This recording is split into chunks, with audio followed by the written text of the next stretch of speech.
ওয়ালাইকুম আসসালাম ওয়া রাহমাতুল্লাহি ওয়া বারাকাতুহু। ভালো আছো তিনজনে? আপনি কেমন আছেন? কি করছেন রে তিনজনে? স্যার স্যার মোর একটা প্রশ্ন আছে। তোর আর কি প্রশ্ন রে?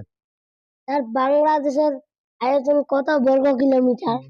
বাংলাদেশের আয়তন? হ্যাঁ? তো এইটা প্রশ্ন কায় কইছে রে? বাংলাদেশের আয়তন এটা তো ভালো প্রশ্ন রে। বাংলাদেশের আয়তন স্যার মুইও কয় আছে। বাংলাদেশের আয়তন ১,৪৭,৫৭০ বর্গ কিলোমিটার। বাংলাদেশের আয়তন তাহলে কত? ১,৪৭,৫৭০ বর্গ কিলোমিটার। স্যার মোরও একটা প্রশ্ন আছে। তোর আর কি প্রশ্ন রে? অকলের মুখে এর উত্তরটা কই? কি প্রশ্ন তোর? বাংলাদেশের আয়তন কত বর্গ মিটার? বর্গ কিলোমিটার। বর্গ মাইল। স্যার বাংলাদেশের আয়তন কত বর্গ মাইল? ও এটা তো ভালো প্রশ্ন রে। যে অনেকজনে কিন্তু পারে না যে বাংলাদেশের আয়তন কত বর্গ মাইল। যে বাংলাদেশের আয়তন ৫৬,৯৭৭ বর্গ মাইল। বাংলাদেশের আয়তন কত? ৫৬,৯৭৭ বর্গ মাইল।